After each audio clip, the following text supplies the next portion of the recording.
Hello, hello, hello, Shabbat Tov. There we are,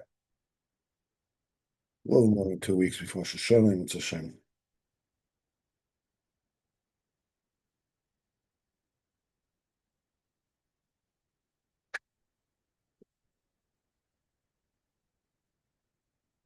So we're starting in Hashem, Shabbos. It was Shabbos Kitzese, starting with the Maaseh from Baal Shemtov.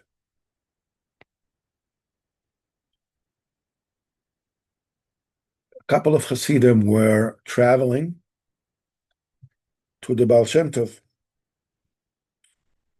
and the wagon went into a forest. You know that there are many forests in Ukraine,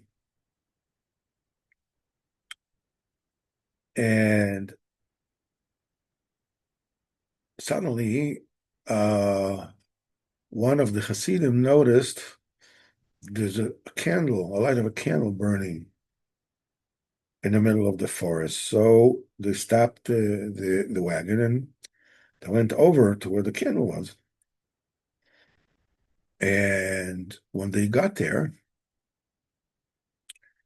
they were stunned to see a caver, to see a grave and a burning candle, lit candle on it. And on the matzeva was written, "Here lies Moshe ben Amram, that won over his inclination more than Yosef Atzadik." Well, can you imagine in the middle of the forest seeing such a thing? So they made a sign by one of the trees to be able to come back again. And they got to Mezhibos. And they told the Baal Shemtov, they told him about this Metzeva. And he said, I want to see it with my own eyes. And he went with them. He went with them to the forest. So when they got there, the Baal Shem HaKadosh looked at the Metzeva and decided he's going to one of the close villages to ask them if anybody that over there knows the story of this grave. And he found one old man that used to know, that knew the story. So I'm sorry, these were no, this wasn't Baal Shem.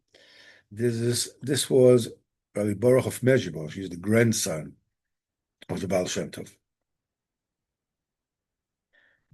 So Rabbi Baruch of Mezhibos and his Hasidim went to this Gentile. They saw him. He wasn't well, and when he saw Rabbi Baruch, he called out with excitement, "You must be the grandson of Israelik, the Baal Shem Tov. Why did you come here?"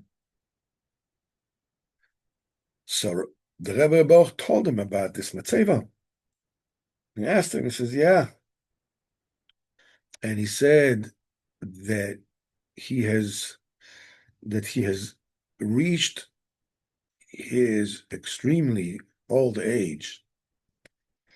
Just to tell you the story, he says many years there was a village, and with a very wealthy, um, landowner, and he used to sew his clothes by a Jewish tailor in the nearby from Mezhibos.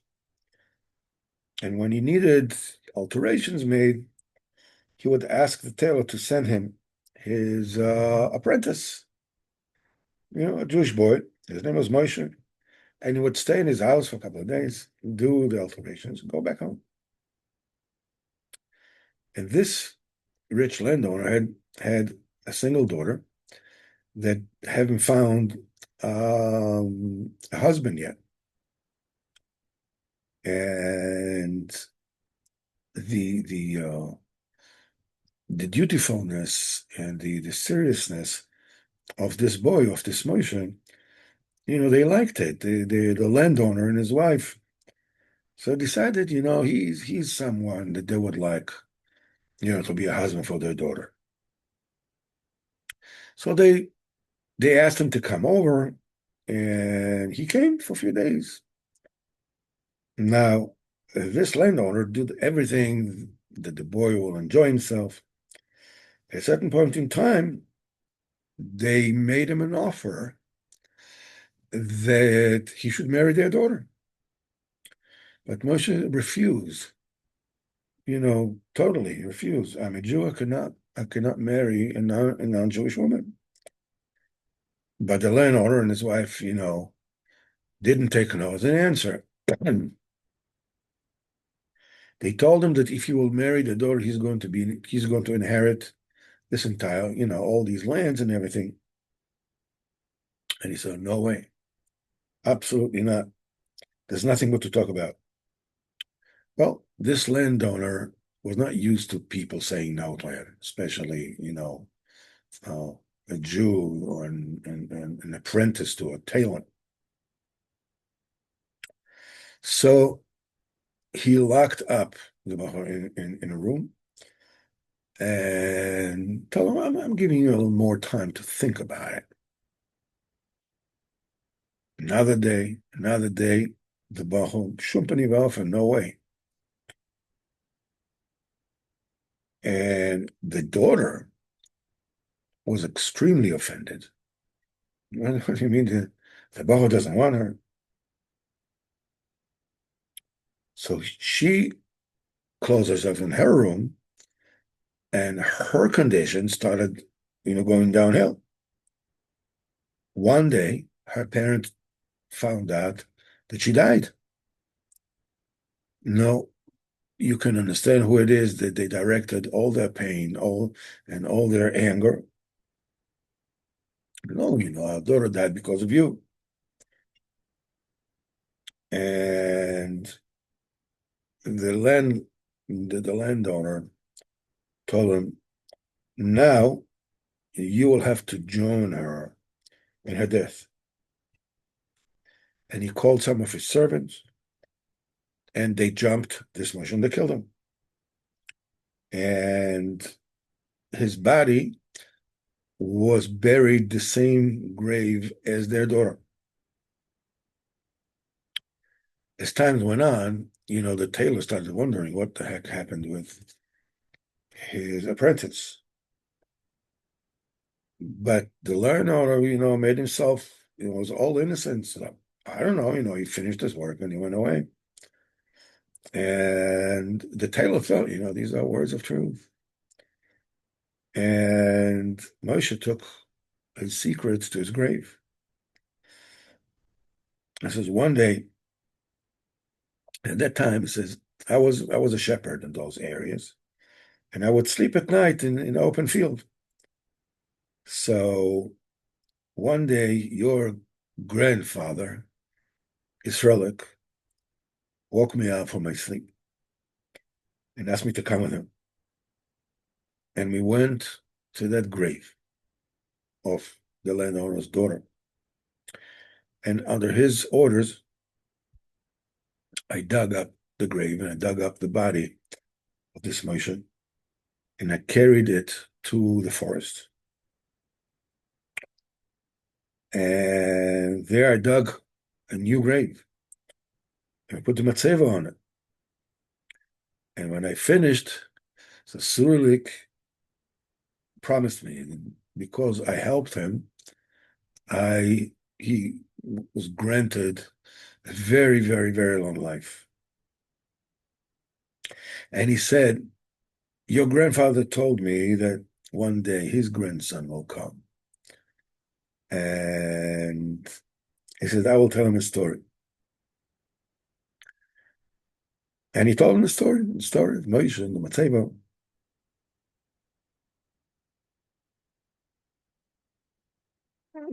And it wasn't long after that the old man finished his role.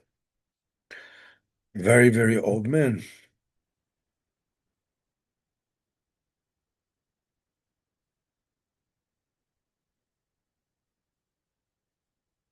One of the things that people sort of like, I don't know if they tend to overlook that they don't know, I'm not sure. But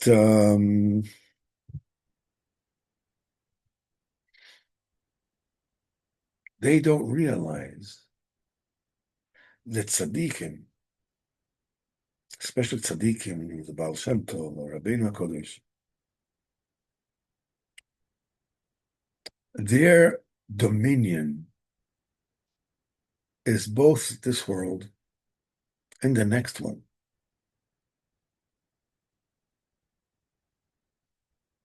One of the stories that Rabbeinu HaKodesh told his daughter Salke, that she wasn't well.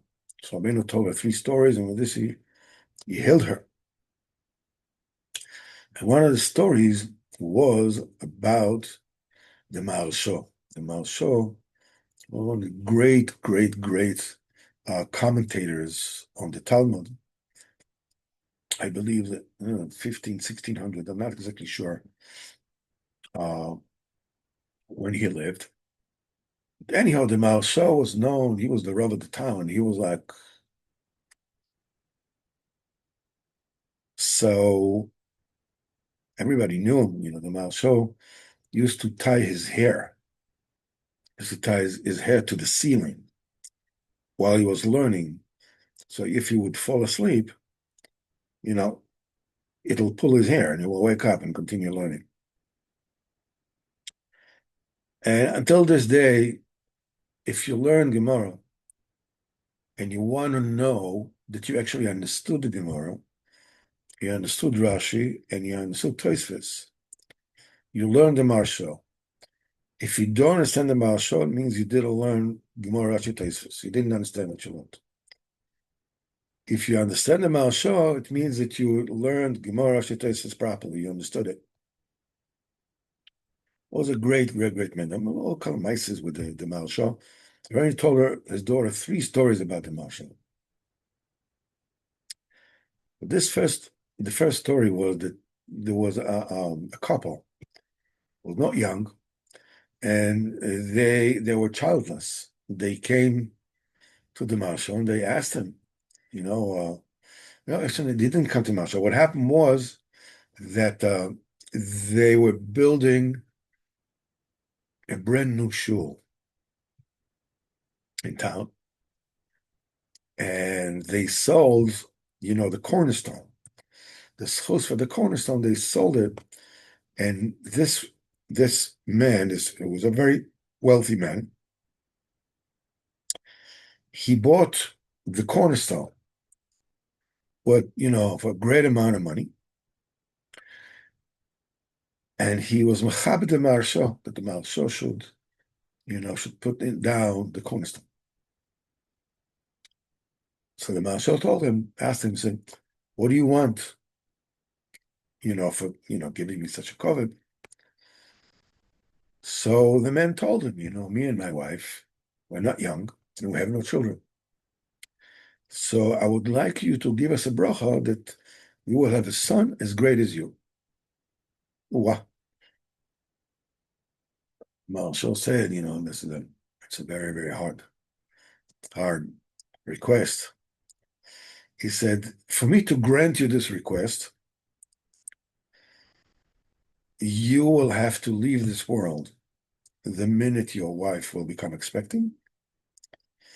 And when your wife gives birth, she will have to leave this world.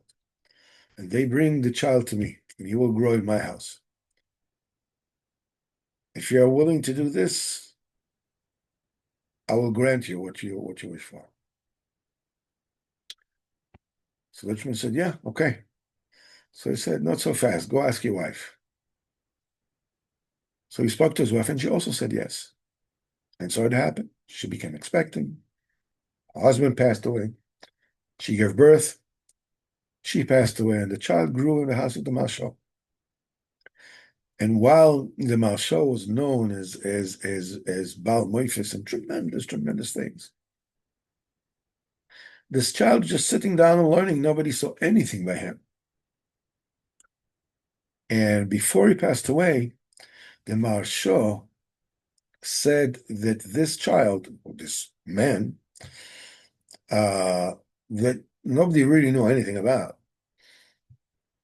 except that, he was the protege of the Maharsha, that he should be the Rav of the town after him. And he passed away. And so the Maharsha said, Maharsha knew what he was doing. So they made him a Rav. And he made him a Rav, just continued just sitting and learning. Now, the people of the town, they felt like they did him a favor, like they were a little huffy about this, and what happened was that whenever, asked the questions, he answered everything. But whenever there was a levaya, there was a funeral of one of the important people of the congregation, the Rav would not come. Well, the people felt that he owed them something. And so they came to him. Said, why are you not coming to the Levites? The Rav of the towns. These are the important people, that passed away, the important people of the town. You should come to the Levite. So the Rav told him, okay. The next time one of your doilim, one of the important people, the dignitaries, passes away, call me and I'll come to the Levite.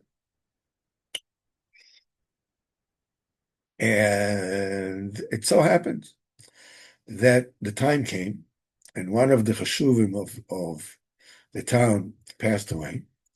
They called the Rav, and the Rav came. And before they put the body in the ground, that the Rav took out a handkerchief from his pocket, and he waved it. And all the people there saw big black dogs attacking and tearing apart the neshama of this niftalali, grabbing the neshama and tearing it apart. He was avenging angels. So the Rav told him, if these are your important people, I should come to the Levites. So from that point on, they didn't call me. Now they knew who he was, he opened up their eyes. The thing is that people don't realize that tzaddikim deal with neshamas in this world and in the next one. Nobody knew that this Moshe, was killed, was murdered, and was buried together with the daughter of this landowner. But the Baal Shemtov, of course, knew. Because the neshama, the niftarim, come to the tzaddik for tikkun. It is a known thing. Before Rabbeinu passed away, he said, what have you got to worry about? In other words, you have nothing to worry about. He says, what there are people who passed away of hundreds and hundreds of years that are waiting for me. That was just moments before he passed away. They're waiting for me to come and fix them. You, that I'm passing before you, you have nothing to worry about.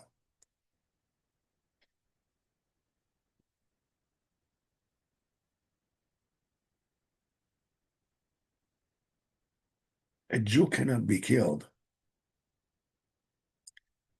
His body can be killed, but a Jew cannot be killed. And the schus tzaddikim, when Rabbeinu said, people think olam habo, barabim barabon, Gan Eden, Gehenna, Chas v'Chalila, whatever it is, everything is fine and well. It's not like that. He said when a person passes away, even in that world, also there are all kinds of neshamas that didn't find their place, and they're very jealous of people that are, that are close to tzaddikim, whatever it is, and they try to fool them. And the person that passed away just thinks he's still alive. And go here and go there. Rabbeinu said, if a person is close to a tzaddik in this world, in the next world, the person can say, just take me to my Rebbe. And they can deny him that. It says, only when a person finishes and get the tikkun in Olam Habo, Tachas HaShleimus, and gets to his final place, Baruchnius, that is called Olam HaEmes, the world of truth. Until then, it's Olam HaDeshikra, it's still the world of lie. The connection to the tzaddik must be complete.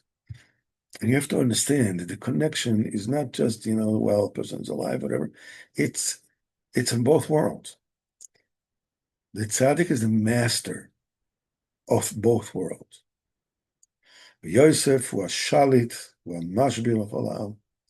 He's the ruler, he's the one that feeds everyone. Everything goes through Yosef. Everything goes through the tzaddik. At Hashem, and Gizor to go to Uman and to be by the tzaddik of Rosh Hashanah and get his tikkunim. Let's take a quick look, Bezat Hashem, at the Sichos Haran for this week.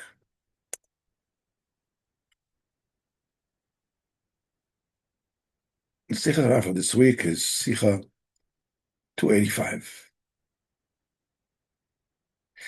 I heard from his holy mouth, in other words, Nosson heard it from Rabbeinu.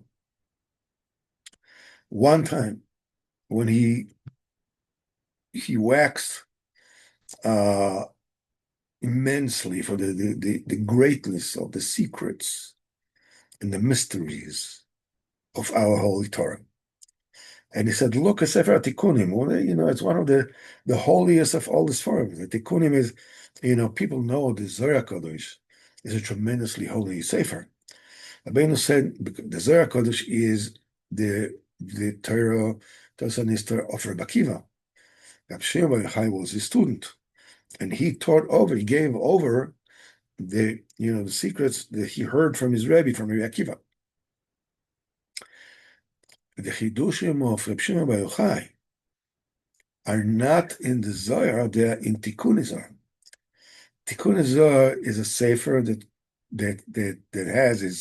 it's comprised of 70 tikkunim, 70 secrets on a single word of Bereshis, the first word of the Torah, different kind of combinations of the letters, Barataish, Barashis, all the different combinations of the word Bereshis, 70. And in fact, every single pasuk, every single verse of the Tikkunim is a teaching by itself. The Tikkunim, Rabbeinu said, Tikkunim is way, way, way more exalted and deeper and unfathomable than the Zohar Kodesh. And he said, the entire Sefer Tikkunim is just on the first letter of Bereshis. And he says, on the Sefer Tikkunim itself, it's not enough to have thousands and thousands of Sfarim to explain and to interpret and to reveal the immense and numberless secrets that are there, that people that know their secrets and learn it cannot even begin to know. They're like people, all those that are learning and knowing the greatness of the Kedusha of the Sefer Tikkunim HaKodesh. He says all the papers in the world is not enough to write the greatness of its mysteries and what it alludes to and what it reveals. And the entire Sefer Tikkunim, with everything that is included in it, is only a parish on the first word of the Torah. He says on the second word of the Torah, which is bara, Bereshis at the beginning. The second word is bara, created. He says, on the word bar, you can also do Sefer Tikkunim. You know, a Sefer Tikkunim of 70 secrets. From here, you can come and begin to imagine a little bit of the immensity and the profundity of our Holy Torah. And he said, because every single letter of the Torah has tremendous secrets, like the mysteries that are included in the Sefer Tikkunim, which is in only one word of Bereshis. And it says, now, the totality of the Torah, it has many, many words. How immense and how numberless and how unfathomable and unestimable are the mysteries and secrets of the Torah.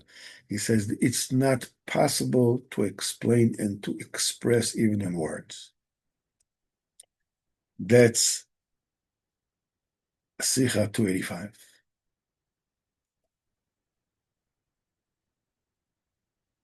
What is there to say?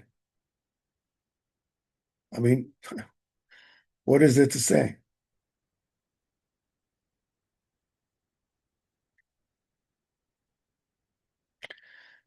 The only thing that is to say is that we need to daven.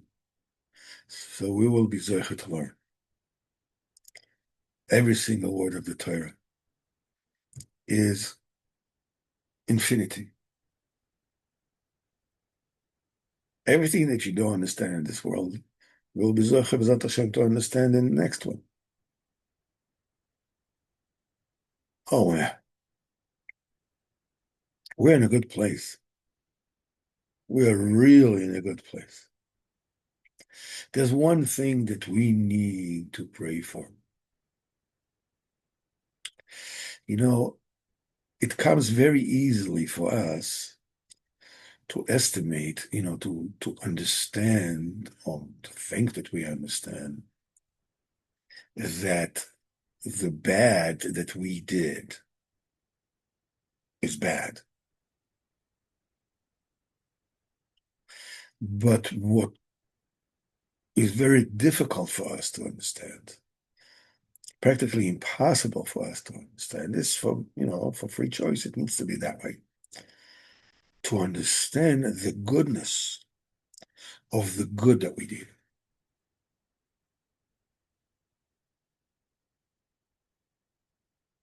The bad, we know it's bad. Oh, sorry, I did this and I did that and I did this and I did this. I can't believe I did this. Can't believe I went through this. I can't believe this and I can't believe that. What about the good stuff? Okay, no, I don't know how good this good is. So just a second. We believe that the bad is bad. It's true. How come we don't believe that the good is good? It goes together. If the bad is bad, then the good is really good. If the good is, so the bad is also, Everybody else, no, it's the bad, it's awful. The good, eh. How much we need, how much we need to daven to be able to see the goodness of our good. Just repeat this last sentence again. We need to daven to HaKadosh Baruch Hu that we should merit to see and to feel and to believe in the goodness of the good that we did. Because it comes very naturally for us to believe the bad that we did was terrible, awful. I can't believe it. I can't even know. How can I live with myself having done what I did? I can't believe, whatever, and it's like, here I go again. I do the same thing all over again and whatever. It's like a person that doesn't clip his toenails and it makes holes in his socks, and he says, I have to look, I'm going to clip my toenails, and then look and say, look, there's another hole in my socks. Again, I forgot to clip my toenails. But this is that, it's like, I made promises and I broke them and I told this and I get, uh, this I know, this I believe, this I have no doubt about. But the good that I did, no, no, okay, Elava, you know how many blemishes are in this good, and I did it just for myself. I did it not to show off, and I did it for this. I didn't it because I'm naturally kind, or I'm naturally this, or naturally that, and I just, whatever it is, I said all these things because I wanted, to show everybody to appreciate me, whatever it is. In other words, I know everything is wrong with the good that I did, and everything is wrong with the bad that I did, but I have no idea of how good is the good. This is what we should daven for. Every week, less, a little bit more than 2 weeks before Shoshana. People think, oh, you're supposed to sit there, you're supposed to shake, supposed to this. Elul is a time of closeness with the Kodesh Baruch Hu. Kodesh Baruch Hu is telling you, Bubik, my love, my son, I love you. You have no idea how much nachas I get from you. I just wanted to tell you how much nachas I have from you. Me? Yeah, you. So what about all these letters I got from you that, that I didn't do this and I didn't do that and I'm not good about this, I'm going to do that. He says, okay, listen, what is right is right.